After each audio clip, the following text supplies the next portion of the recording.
If you have $10,000 right now, or you are getting close to that number, you are standing at one of the most important financial thresholds in adult life. Because $10,000 is enough to matter, but not enough to hide mistakes. It is enough to build momentum, but not enough to buy your way out of bad decisions. And that is exactly why this stage is so powerful. A lot of people think the jump from $10,000 to $1 million is mainly about luck, or having a huge salary, or discovering some secret investment that regular people never hear about. But the truth is much less glamorous and much more encouraging. The people who actually make that leap usually do not rely on one magical move. They use a small number of strategies that genuinely work, and they use them with discipline, patience, and increasing skill. That is what we are talking about today. 5 of the fastest ways to go from $10,000 to $1 million that actually work in the real world. Now, before we go further, let's get one thing straight. Fast does not mean reckless. Fast does not mean fantasy. Fast does not mean throwing your money at the latest hype cycle and hoping you become a screenshot on social media. In personal finance, fastest really means the highest probability path with strong upside, repeatable mechanics, and no requirement for miracles. That is an important distinction. Because if your goal is not just to touch $1 million for one brief moment, but to build real lasting wealth, then you need methods that can survive real life. Methods that can work when markets wobble, when your motivation dips, when taxes exist, when bills show up, and when you are still a human being with emotions. So let's start with the foundation that makes every other path on this list work better: aggressively increasing your income. This is the first method because most people obsess over return on investment while ignoring return on effort. They spend enormous energy trying to squeeze a slightly better percentage out of $10,000 while leaving the far bigger lever mostly untouched: their ability to produce more money. If you are sitting on $10,000 and earning an average income, your fastest path to $1 million is usually not just investing the $10,000. It is using that $10,000 as a platform to increase your earning power. That could mean upgrading a marketable skill, getting a certification that has real salary value, launching a service business, building a side income stream, improving sales ability, learning how to negotiate compensation better, or moving into work that rewards performance more aggressively. Why is this so powerful? Because income is the engine that funds everything else. If you can raise your annual savings capacity from $5,000 a year to $20,000 or $30,000 a year, the timeline changes dramatically. Suddenly, you are not relying on your original $10,000 to do all the heavy lifting. You are building a machine that keeps feeding capital into your system month after month. And this is where smart people separate themselves from merely interested people. Interested people ask, "Where should I invest my $10,000?" Smart people ask, "How do I turn this $10,000 into more earning power so I can invest far more than $10,000 over time?" If you want this method to work, think in terms of assets that sit inside you: skills, reputation, network, sales ability, management ability, specialized knowledge, communication, technology fluency, and problem solving. Those things can produce returns for decades. A well-placed $10,000 spent on skill building or business setup can outperform a passive investment if it helps double your income.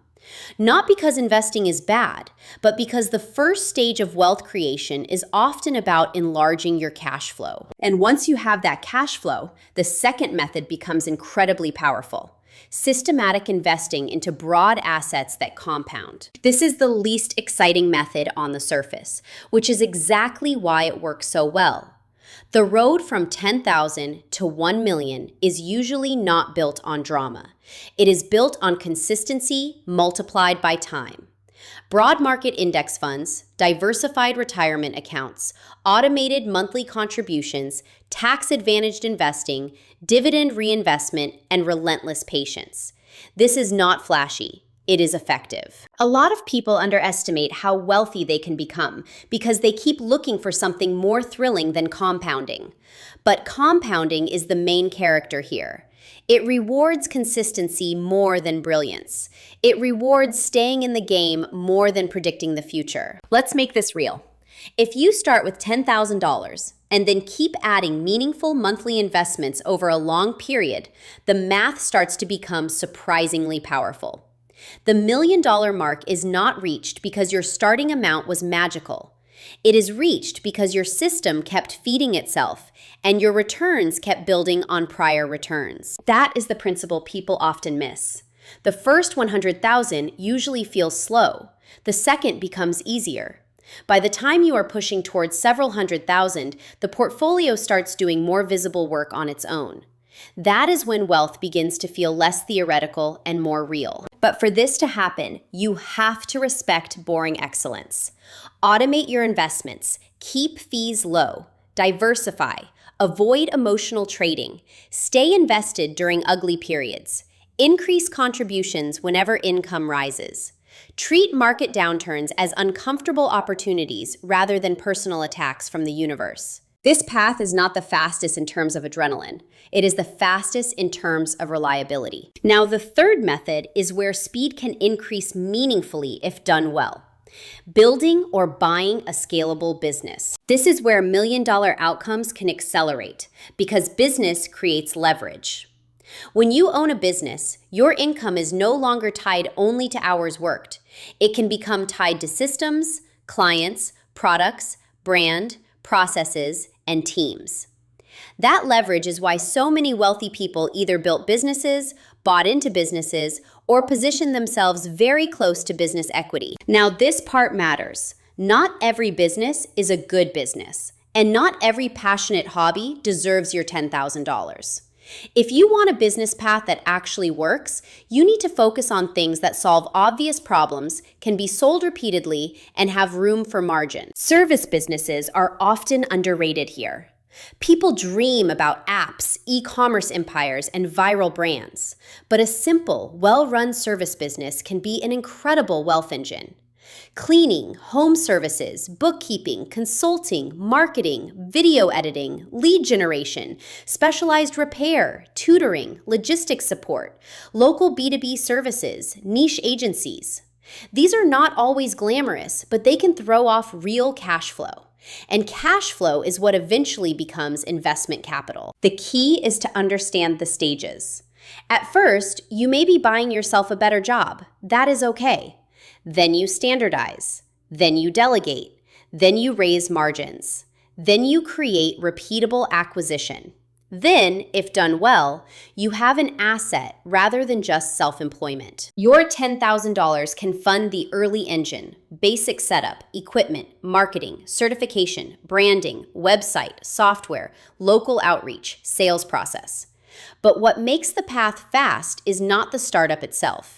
It is how quickly you learn what customers actually pay for and how efficiently you turn that into repeat business. And there is a second version of this business strategy that smart people use: buying tiny, cash-flowing businesses or digital assets that are undervalued.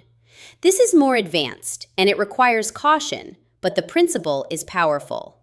Instead of starting from zero, you acquire something with existing revenue and improve it. That could be a small online business, content site, local service route, or niche operation where better marketing and cleaner systems create value quickly. That brings us to the fourth method, which can be a wealth accelerator when used carefully. Concentrated bets on yourself, not on random speculation. Notice the wording. Not concentrated bets on hype. Not concentrated bets on whatever everybody online is screaming about this week. Concentrated bets on yourself. Here's what I mean.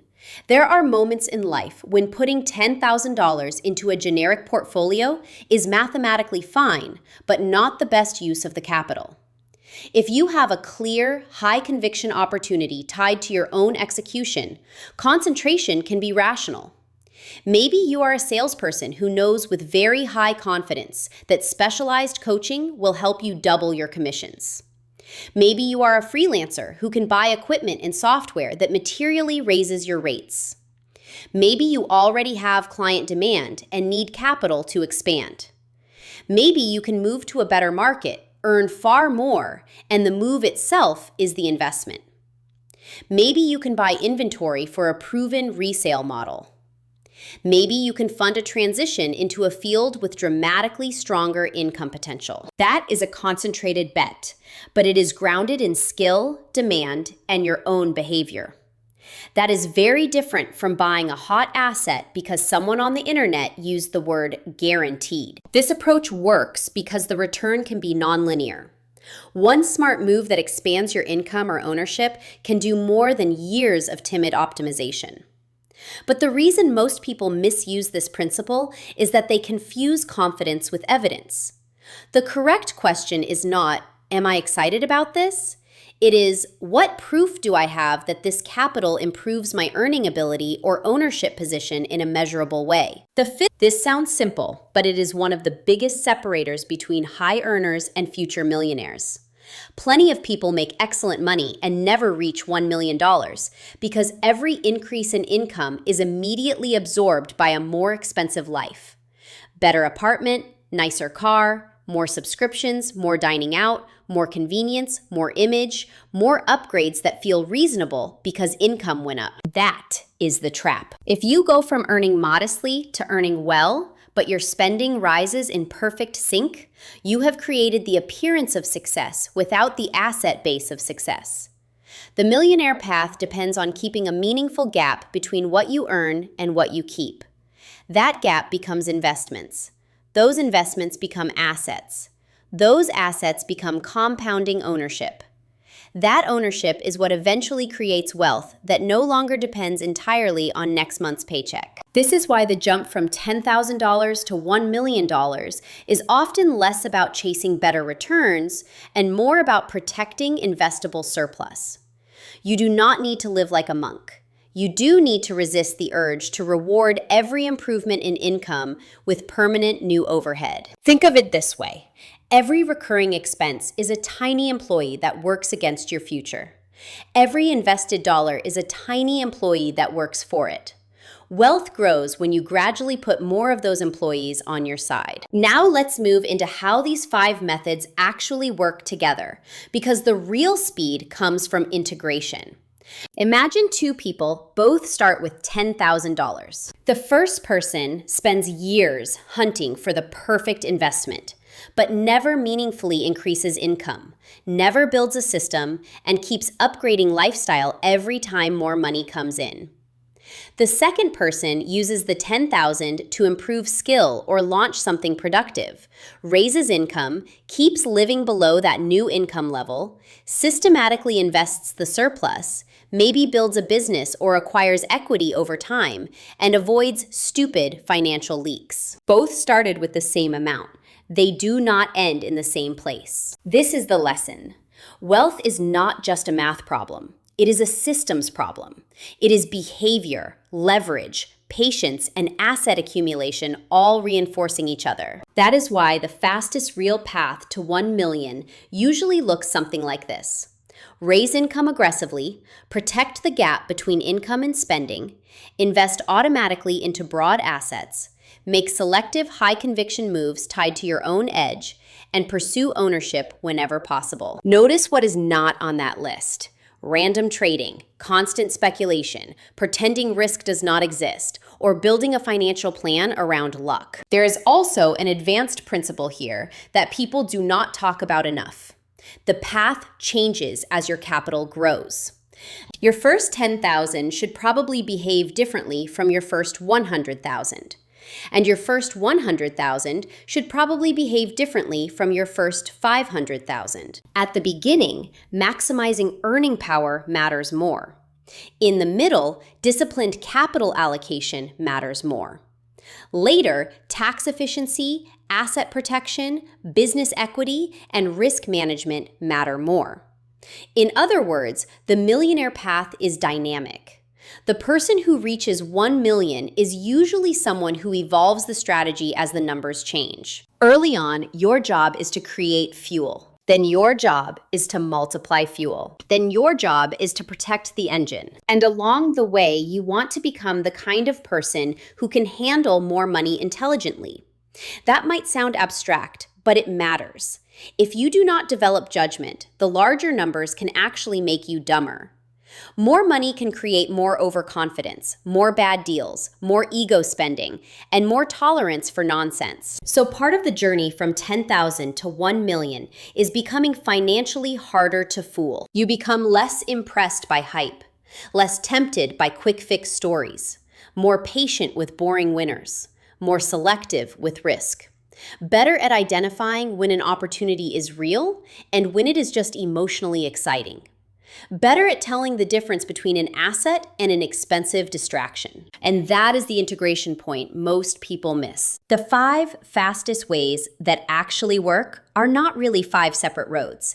They are 5 forces that reinforce one another. Increasing income gives you more capital to invest. Systematic investing turns surplus into compounding assets. Building a business or buying equity adds leverage. Concentrated bets on yourself create step change growth when grounded in evidence. Controlling lifestyle inflation keeps the whole machine alive long enough to work. That is the real blueprint. So if you are sitting at $10,000 and wondering what to do next, do not ask for one perfect move. Build a sequence. Start by asking, what is the highest return use of this money for my next stage? For some people, that really is investing it immediately and continuing to contribute. For others, it is funding a skill, transition, or business move that raises future cash flow. For many, it is a combination. A little capital into self-expansion, a little into liquidity, and a growing stream into long-term assets. Then ask, how do I make this repeatable? Because repeatability is where wealth stops being accidental. Then ask, what do I need to stop doing so this can work? Maybe that is overspending. Maybe it is indecision. Maybe it is waiting for certainty. Maybe it is performing success instead of building it. And finally ask, what kind of person does $1 million require me to become? More disciplined, more strategic, more patient, better at sales, better at focus, better at saying no? The money goal matters, but the identity shift matters just as much. Because here's the truth. $1 million is not built in one leap. It is built by stacking smart decisions that create more capacity for the next smart decision. 10,000 becomes leverage. Leverage becomes higher income or greater ownership. Higher income or ownership becomes larger investments. Larger investments become compounding assets. Compounding assets become freedom. That is how it actually works. So yes, going from $10,000 to $1 million is absolutely possible. But the people who get there fastest are usually not the people chasing the wildest story. They are the people building the strongest machine. And once you understand that, the path becomes much clearer. Not easy, not instant, but clear. And clarity, financially speaking, is worth a fortune.